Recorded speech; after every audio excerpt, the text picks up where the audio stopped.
जैसे कि आप सभी जानते हैं, सच की हमेशा जीत होती है और हमारी एक छोटी सी प्रयास आप तक बड़ी खबर पहुंचाती है। तो स्वागत करते हैं आप सभी का STS न्यूज़ चैनल पर। आगे बढ़ने से पहले आप इस वीडियो को लाइक और चैनल को सब्सक्राइब जरूर कर ले और साथ में बेल आइकन भी प्रेस कर ले। चलिए बढ़ते हैं खबरों की।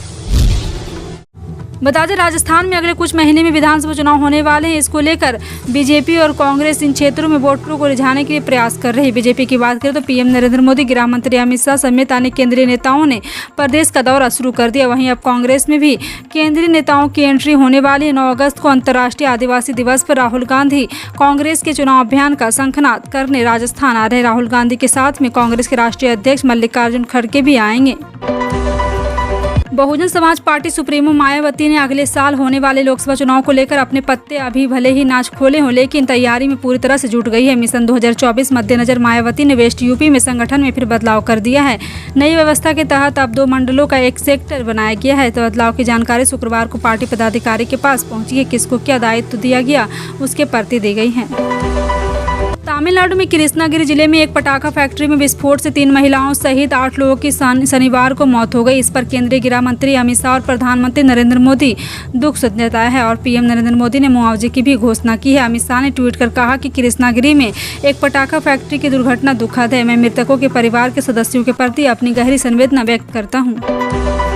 पश्चिम बंगाल के मुख्यमंत्री और टीएमसी प्रमुख ममता बनर्जी ने गुरुवार को विधानसभा में भारतीय जनता पार्टी पर आरोप लगाया। ममता बनर्जी ने कहा कि विपक्षी बीजेपी अगले साल की लोकसभा चुनाव से पहले राज्य की छवि को खराब करना दिखाने के लिए लोगों के बीच विभाजन पैदा करके गड़बड़ी पैदा करने की योजना बना रही। पश्चिम बंगाल विधानसभा में एक चर्चा के दौरान ममता ने दावा किया कि उन्हें जानकारी है कि बीजेपी की यह योजना हाल ही में उसकी प्रदेश इकाई के वरिष्ठ नेताओं के साथ नई दिल्ली में हुई बैठक के दौरान तैयार की गई थी। भीम आर्मी के प्रमुख चंद्रशेखर आजाद ने तेलंगाना के मुख्यमंत्री के चंद्रशेखर राव से मुलाकात कर उनसे दलितों से जुड़े मुद्दे पर चर्चा की। शुक्रवार को जारी एक आधिकारिक बयान में यह जानकारी दी गई। बयान में कहा गया है कि चंद्रशेखर ने तेलंगाना में दलितों के कल्याण के लिए चलाई जा रही योजनाओं और आर्थिक सहयोग देने वाले कार्यक्रम दलित बंधु की सराहना की और कहा कि यह कार्यक्रम देश के लिए रोल मॉडल है। छत्तीसगढ़ के मुख्यमंत्री भूपेश बघेल ने शनिवार को कोरबा के प्रियदर्शनी इंदिरा स्टेडियम परिसर में आवासीय खेल अकादमी का शुभारंभ किया। खेल अकादमी में खिलाड़ियों के फुटबॉल, वॉलीबॉल, बास्केटबॉल और स्विमिंग जैसे खेल का प्रशिक्षण मिलेगा। आवासीय खेल अकादमी फुटबॉल में बालक वर्ग में 20 खिलाड़ी, बालिका वर्ग में 20 खिलाड़ी, वॉलीबॉल में बालक वर्ग में 12 व 12 खिलाड़ियों का प्रशिक्षण की व्यवस्था है। केंद्रीय मंत्री ज्योतिरादित्य सिंधिया ग्वालियर के दौरे पर थे। इस दौरान वह खटीक समाज के सम्मेलन में शामिल हुए, जहां सिंधिया का खटीक समाज की तरफ से एक ऐसा तोहफा मिला जिन्हें उन्होंने हाथ लगाकर वापस कर दिया। दरअसल खटीक समाज की प्रतिभा सम्मान समारोह में पहुंचे केंद्रीय मंत्री ज्योतिरादित्य सिंधिया को समाज की तरफ से उपहार स्वरूप बकरा भेंट दिया गया। नशा मुक्त समाज और राज्य बनाने के उद्देश्य से एक महत्वपूर्ण कदम को लेकर त्रिपुरा के सीएम मानिक साहा ने 29 जुलाई को कड़ा रुख अपनाया है और उन्होंने न्यायपालिका में NDPSC के कड़े प्रावधान पर विचार करने को कहा। सीएम साहा ने कहा कि मादक पदार्थों की तस्करी और दुरुपयोग दुनिया भर में एक बड़ी समस्या है। उन्होंने न्यायपालिका से NDPF मामलों में जमानत देने की मामले में सख्त होने का आग्रह किया। देश में पुरानी पेंशन लागू कराने के लिए पहली बार केंद्र एवं राज्य सरकार के कर्मचारी एक साथ आए। केंद्र के सभी मंत्रालय, विभाग, रक्षा कर्मी, रेलवे, बैंक, डाक, प्राइमरी, सेकेंडरी, कॉलेज एवं यूनिवर्सिटी टीचर, दूसरे विभाग एवं विभिन्न निगम एवं स्वशक्तिशाली संगठनों के कर्मचारी 10 अगस्त को दिल्ली के रामलीला मैदान में पहुंचेंगे। OPS के लिए गठित national joint council of action की संचालन समिति के राष्ट्रीय संयोजक एवं स्टाफ साइड की राष्ट्रीय परिषद JCM के सचिव शिव गोपाल मिश्रा ने बताया है कि OPS को लेकर 1 करोड़ 26 लाख कर्मियों ने राष्ट्रपति को पिटीशन दी है।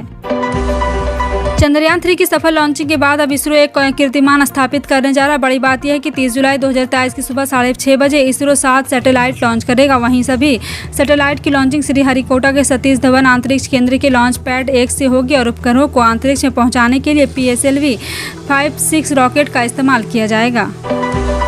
अगले साल लोकसभा चुनाव और आगामी विधानसभा चुनाव को देखते हुए बीजेपी में राष्ट्रीय स्तर पर बड़ा बदलाव किया गया है। अध्यक्ष JP नड्डा ने चुनाव को ध्यान में रखते हुए अपनी टीम बना ली है। नई टीम में कुल 10 पदों पर बदलाव किया गया। इससे पहले अध्यक्ष नड्डा ने राज्य इकाई में बदलाव का ऐलान किया था। राजस्थान, छत्तीसगढ़, मध्य प्रदेश में विधानसभा चुनाव, इन राज्यों पर खासतौर पर फोकस किया गया। एक नज़र डालते हैं कि बीजेपी अध्यक्ष की नई टीम के बदलाव।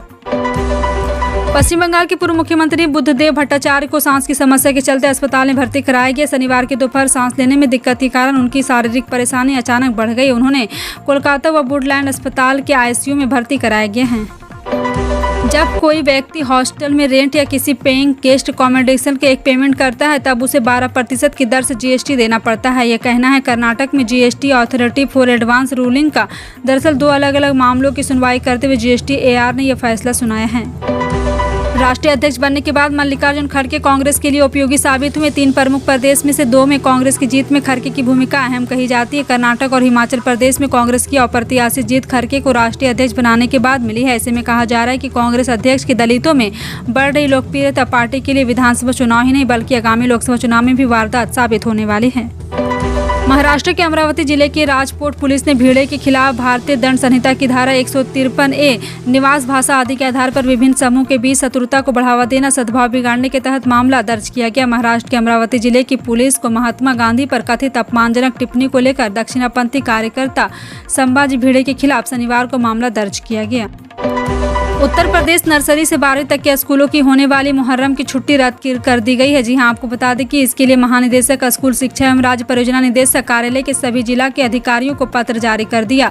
वहीं आज दाखिल भारतीय शिक्षा समागम कार्यक्रम को पीएम मोदी द्वारा किए जाने वाले उद्घाटन सत्र का लाइव प्रसारण सभी स्कूलों में दिखाने का निर्देश दिया गया। पेट्रोल डीजल के दाम 10 रुपये लीटर तक घटाया जा सकता है। इसकी वजह 1 साल में कच्चे तेल के दाम 15% की गिरावट है। 10 जुलाई को तो कच्चा तेल 35% तक सस्ता हो गया था, लेकिन इस बीच पेट्रोल डीजल के दाम में कोई कमी नहीं आई। ऑयल मार्केटिंग कंपनियों ने आखिरी बार अप्रैल 2022 में पेट्रोल डीजल के दाम घटाए थे। दिल्ली में बाढ़ प्रभावित परिवार के लिए अनुग्रह राशि पर विवाद छिड़ गया। दिल्ली सरकार में कैबिनेट मंत्री आतिशी ने मुख्य सचिव को पत्र लिखकर सवाल उठाते हुए पूछा कि अब तक केवल 197 परिवारों को ही बाढ़ राहत मुआवजा क्यों दिया गया। आतिशी ने कहा बाढ़ पीड़ितों को अब तक मुआवजा नहीं मिला। इसे लेकर उन्होंने मुख्य सचिव को पत्र लिखकर नाराजगी जताई है। भारतीय जनता पार्टी मिशन 2024 की तैयारियों में जुट गई है। इसके लिए पार्टी के राष्ट्रीय अध्यक्ष जेपी नड्डा ने अपनी टीम का चुनाव भी कर लिया है। जेपी नड्डा की नई टीम में वसुंधरा राजे, रमन सिंह और कैलाश विजयवर्गीय सहित 38 नेताओं को जगह मिली है। इस लिस्ट में खास बात यह है कि हाल ही में कांग्रेस से बीजेपी में आए अनिल एंटनी को भी बड़ी जिम्मेदारी दी गई है। अनिल पूर्व रक्षा मंत्री AK एंटनी के बेटे हैं। पार्टी की सर्वोच्च निर्णय लेने वाली संस्था कांग्रेस कार्य समिति की बहुप्रतीक्षित सूची के प्रकाशन में देरी होगी, क्योंकि केरल में अपने घुटने का इलाज करा रहे पूर्व कांग्रेस अध्यक्ष राहुल गांधी अभी तक दिल्ली नहीं लौटे हैं। पार्टी सूत्रों ने बताया कि CWC की अंतिम सूची कांग्रेस अध्यक्ष मल्लिकार्जुन खड़गे द्वारा पूर्व पार्टी प्रमुख कांग्रेस संसद दल के अध्यक्ष सोनिया गांधी, राहुल गांधी के परामर्श तय की जानी थी। कांग्रेस ने शनिवार को सरकार पर निशाना साधते हुए कहा है कि अभी भी जनगणना के कोई आसार नजर नहीं आ रहे हैं, जो 2021 में ही हो जानी चाहिए थी। कांग्रेस ने आरोप लगाया कि सरकार इसे कराने को लेकर गंभीर नहीं है। पार्टी के महासचिव एवं संचार प्रभारी जयराम रमेश ने एक ट्वीट में कहा, जब डेटा प्रधानमंत्री और उनके ढोल बजाने वाले द्वारा फैलाई जा रही कहानी का समर्थन नहीं करता है तो मोदी सरकार निम्नलिखित में से एक या सभी कार्य करेगी। भारत मौसम विज्ञान विभाग के अनुसार शनिवार को राष्ट्रीय राजधानी के कुछ हिस्सों में भारी बारिश हुई और न्यूनतम तापमान 25 डिग्री सेल्सियस दर्ज किया गया, जो औसत 2 डिग्री कम है। मौसम विज्ञानियों ने दिन के दौरान शहर में आमतौर पर बादल छाए रहने और मध्यम बारिश की भविष्यवाणी की है। राष्ट्रपति द्रौपदी मुर्मू 8 अगस्त को श्री अरबिंदो की 150वीं जयंती समारोह में शामिल होंगी। राष्ट्रपति 8 अगस्त को ऑरोविल इंटरनेशनल टाउनशिप का दौरा करेंगी और चेतना के शहर में सुपर माइंड के आकांक्षी विषय पर 1 दिवसीय सम्मेलन का उद्घाटन करेगी। मालवीय नगर में एक कथित नाराज प्रेमी द्वारा 22 वर्षीय युवती की हत्या के बाद राष्ट्रीय राजधानी में कानून व्यवस्था के हालात पर चर्चा के दौरान आम आदमी पार्टी ने शुक्रवार को दिल्ली के उपराज्यपाल VK सक्सेना पर और केंद्रीय गृह मंत्री अमित शाह पर तीखा हमला बोला। दिल्ली के मुख्यमंत्री अरविंद केजरीवाल ने एक ट्वीट में लिखा, दिल्ली में एक और बेटी की बेरहमी से हत्या कर दी गई, यह बहुत दुखद है। कर्नाटक कांग्रेस में घमासान के बीच जहां पार्टी के कई विधायकों ने अपनी ही सरकार के मंत्रियों के खिलाफ आवाज उठाई, पूर्व कांग्रेस अध्यक्ष राहुल गांधी 2 अगस्त को राष्ट्रीय राजधानी में राज्य के मंत्री से मुलाकात कर सकते हैं। सूत्रों ने शुक्रवार को यह जानकारी दी। पार्टी सूत्रों ने बताया कि पूर्व लोकसभा सांसद की 2 अगस्त को राष्ट्रीय राजधानी में पार्टी के मंत्री के साथ बैठक होने की संभावना है। मुख्यमंत्री एकनाथ शिंदे ने शुक्रवार को कहा है कि एक बड़ी पहल करते हुए महाराष्ट्र सरकार ने महाराष्ट्र राज्य ग्रामीण आजीविका मिशन या उम्मीद मिशन के तहत महिला स्वयं सहायता समूह को उपलब्ध परिक्रमी निधि को दोगुना करने का निर्णय लिया है। उन्होंने कहा है कि मुफ्त राशि को मौजूदा 15,000 रुपये से दोगुना कर 30,000 रुपये किया जा रहा है।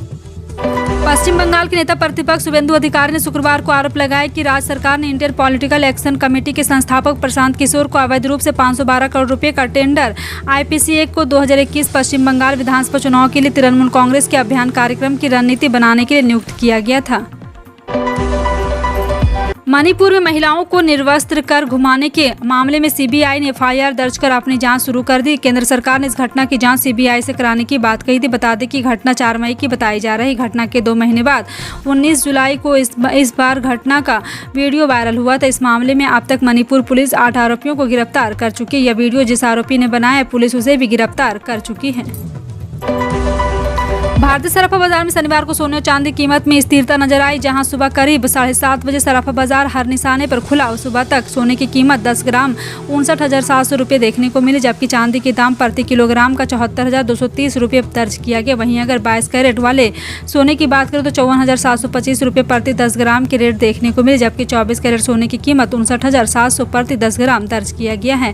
फिलहाल आपका इन सभी खबरों पर क्या कहना है, कमेंट सेक्शन में टाइप करके जरूर बताएं। इसी तरह की पल पल की अपडेट जानने के लिए जुड़े हैं आप अपने NTS न्यूज़ चैनल से। मिलते हैं अगली बड़ी खबर में, तब तक के लिए जय हिंद।